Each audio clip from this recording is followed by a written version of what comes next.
Avis vascular centre మన దేశంలోనే the best varicose vein hospital. Good morning sir. Good morning. నువ్వు assistant manager గా select అయిన తర్వాత ఆఫీస్ రూమ్ ఇలా ఉంటే ఏం చేస్తావు? ఇవన్నీ ఎక్కడక్కడ తీసి జాగ్రత్తగా సర్దుతాను సార్. చాలే, ఇక నువ్వు వెళ్ళొచ్చు. అదేమిటి సార్ క్వశ్చన్లు ఏవి అడగలేదు? అడగకుండానే అర్థమైంది ఆ అమ్మాయి అన్ఫిట్ అని. నెక్స్ట్. సరోజా సరోజా.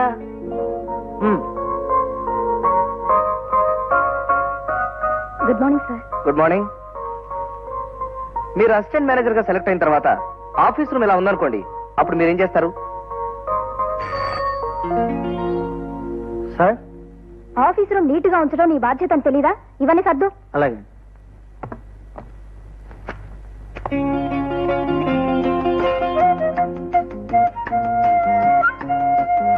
మరోసారి గదిలా ఉంటే నేను డిస్మిస్ చేస్తాను. జాగ్రత్త.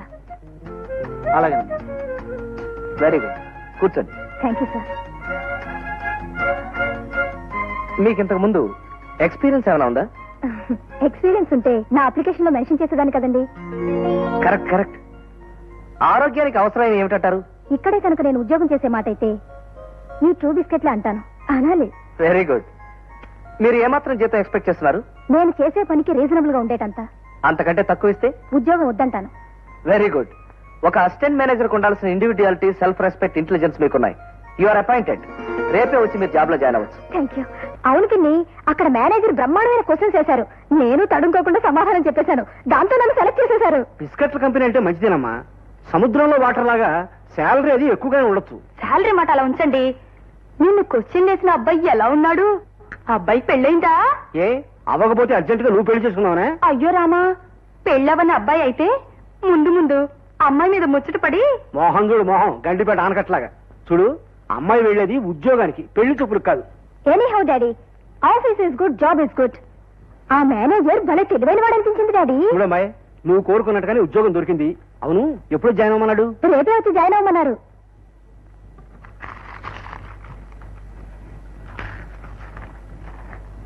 మే I come in sir? Coming coming. Good morning sir. Good morning. Product ఎలా ఉందని టెస్ట్ చేస్తాను.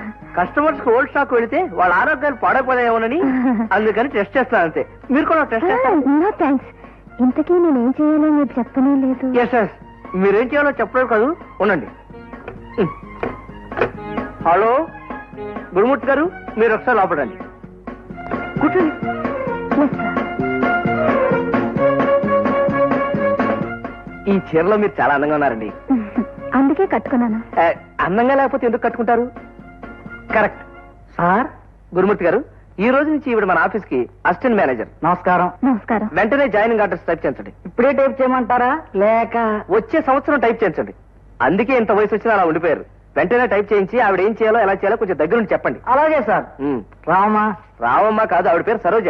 రండి సరోజ గారు. వస్తానండి. వెల్కమ్.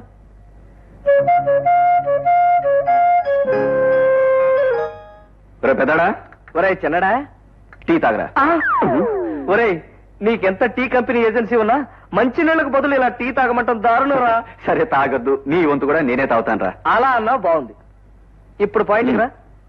బాగా అరేంజ్ చేసిన పెళ్లి చూపులకు వెళ్తున్నావా? వెళ్తున్నాను రా. ఓ చిన్న విలేజ్ లో పెద్దింటి అమ్మాయట. విలేజ్ టైప్ కనుక బొబ్బట్లు, పెసరట్లు, జంతికలు, పూతరేకులు వగేరా వగేరా పెడతారంటావా? సిగ్గు లేకపోతే సరి. వాటి కోసం వెళ్తున్నట్టుగా కక్కుర్తి ఏమిట్రా? అసలు పెళ్ళంటే ముందు ప్రేమించడం, ఆ తర్వాత మనసు విప్పి మాట్లాడుకోవడం, ఆ పైన ఆపరా బాబు, అది నీ పద్ధతి. కానీ నాకు ఇలా పెళ్లి చూపులకి వెళ్ళడం, అమ్మాయి పాట పాడుతుంటే అక్బర్ బాదుషాలా ఫీల్ అయిపోయి కాలు మీద కాలేసుకుని పాట వింటాం, ఆ పక్కింటి వాళ్ళు తలుపుల సందుల్లోంచి కిటికీ సందుల్లోంచి చూస్తుంటే హీరోలా ఫీల్ అయిపోవడం చాలా బాగుంటుందిరా. నీకు తెలీదు. సరే, నీ చావు నువ్వు చావు. ఇంతకీ ఎప్పుడు చస్తున్నావు? రేపొద్దున్నే చియర్స్ టీ తాగి ఉల్లాసంతోనూ ఉత్సాహంతోనూ బయలుదేరుతున్నాను. మీలాంటి సంబంధం మా అమ్మాయిని చూసుకోవడానికి రావటం చాలా సంతోషంగా ఉంది గుండమ్మ గారు. ఏదో మిమ్మల్ని గురించి విన్నాక అన్ని విధాల లక్షణమైన వాళ్ళని తెలిసి మా చిన్నాడిని ఎమ్మడి పెట్టుకొచ్చాను. పోబమ్మా. టిఫిన్ పని అయింది కాబట్టి అమ్మాయిని తీసుకొస్తే చూపుల కార్యక్రమం పూర్తి చేసేయచ్చు. నిజమే, ఓ పని అయిపోతుందిగా. ఏమే, అమ్మాయిని తీసుకురా.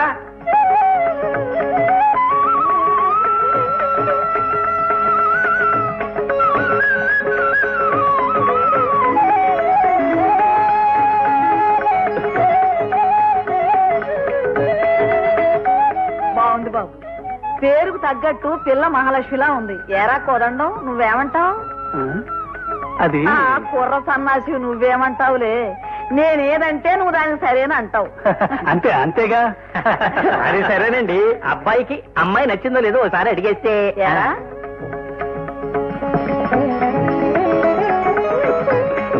బాగుంది. బాగుండాల్సింది మైసూర్ పాక్ కాదురా ఆ పిల్ల. ఏమ్మా నీకు పాటలు ఏమైనా వచ్చా? వచ్చమ్మా. జయదేవుల అష్టపదులు, పేరంటం పాటలు అన్ని చక్కగా పాడుతుంది. బామ్మ ఓ పాట ఉందాం బామ్మ. ఒక పాట పాడి వినిపించమ్మా, మా వాడు ముచ్చట పడుతున్నాడు. కృష్ణ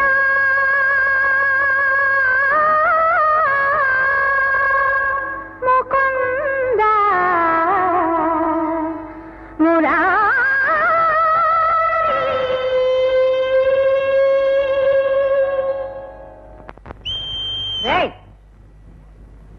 ఏమిట్రా వేధ వేషాలు? సినిమా హాల్లో అలవాట్లే ఉంటాయి. అయ్యా ఇతను వాళ్ళకం చూస్తుంటే పిల్ల పాట రెండూ నచ్చినట్టే. అయితే ఓ పని అయిపోయినట్టే.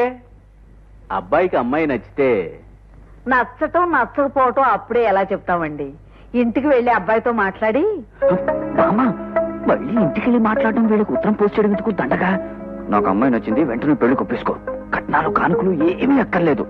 కావాలంటే ఈ రాత్రికి ఇక్కడే ఉండి గుళ్ళో పెళ్ళన్నా నేను రెడీ. ఒరే పిచ్చి సచ్చినాడా, ఏమిటా ఉద్రేకం?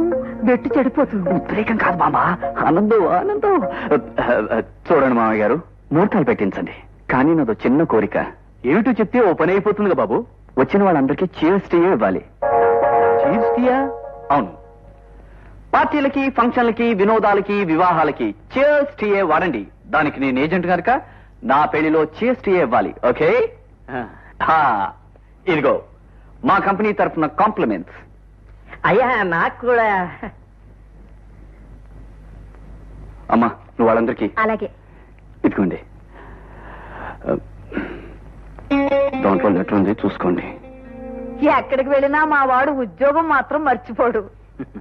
ఉద్యోగం అన్నాక ఆ మాత్రం శ్రద్ధ ఉండాలండి. ఇంకా ఆలస్యం ఎందుకు? శుభస్య శీఘ్రం.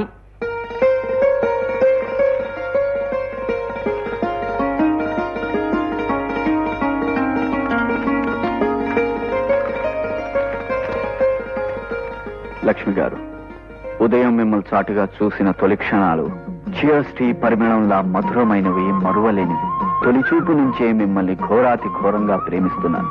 తాగితే చీర్స్ టీ తాగాలి, పెళ్లి చేసుకుంటే మిమ్మల్నే చేసుకోవాలని నిర్ణయించుకున్నాను.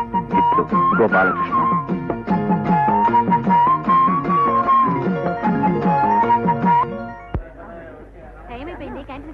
చాలా వరకు ఫినిష్ చేసుకోవాలి.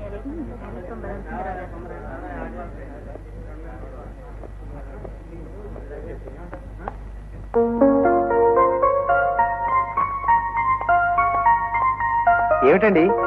No problem, please sit down. పర్వాలేదండి. లంచ్ అవర్లో కూడా వర్క్ చేస్తున్నారు. ఈ పూటే కంపెనీకి లక్షల లాభం సంపాదించి పెడదామనే.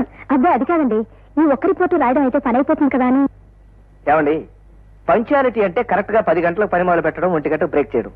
అంతేగాని టైం ఎంత అయిందో మర్చిపోయేలా విజృంభించి పనిచేయడం కాదు. రండి భోజనం అన్నట్టు మీ క్యారియర్ ఏది? నేను క్యారియర్ తెచ్చుకోలేదండి. అయితే రండి నా క్యారియర్ భోజనం చేద్దాం. వద్దండి, నాకు ఆకలిగా లేదు. ఏమండి, అబద్ధం చెప్పడానికైనా ఒక అర్థం ఉండాలి. మీ ముఖం చూస్తేనే తెలుస్తుంది మీరు ఎంత ఆకలిగా ఉన్నారు. రండి. అది కాదండి, నా క్యారియర్ షేర్ చేసుకోవడానికి మీరు ఏమైనా మొహాట పడుతున్నారా? చూడండి, నా క్యారియర్ లోని భోజనం మీ కడుపులో తిప్పుతుందని కానీ, మీకు ప్రాణాపాయం కలిగిస్తుందని కానీ మీకు ఏమైనా అనుమానంగా ఉందా? అబ్బే అదేం కాదండి, మీకు తక్కువ అవుతుందేమోనని. చంపారు పోండి. నాకు తక్కువ అవుతుందని తినంటున్నారా? మీకు ఆ భయం ఏం అక్కర్లేదు. నా క్యారియర్ లో ఎప్పుడు 2 మనుషులు భోజనం ఉంటుంది. ఎందుకంటే మన హెడ్ క్లర్క్ గురుమూర్తి గారి ఇంట్లో వాళ్ళు పోటాడుకున్నప్పుడల్లా ఆయన క్యారియర్ రాదు. అలాంటప్పుడు నా రూమ్ ముందు నిలబడి భవతి భిక్ష